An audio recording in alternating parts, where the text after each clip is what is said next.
אם יש לך עסק משלך או שהנך מקים עסק חדש, התוכן בסרטון הקצר הזה עשוי לחסוך לך הרבה כסף, זמן ומאמצים.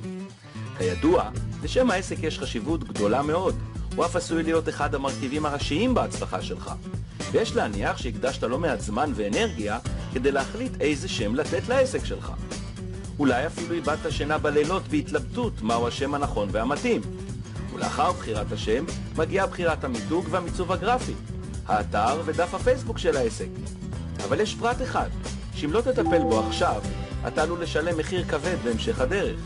יש פרט אחד שהטיפול בו יכול למנוע הפתעות לא נעימות. אתה חייב להגן על שם העסק שלך, ולזה קוראים רישום סימן מסחר. פטנטיק, המשרד המוביל בישראל בתחום רישום פטנטים, סימני מסחר ומדגמים, הכין במיוחד עבורך את המדריך המקוצר איך לשמור על שם העסק שלך. לקבלת המדריך חינם, מלא את הפרטים כאן למטה, והמדריך יישלח אליך מיד למייל.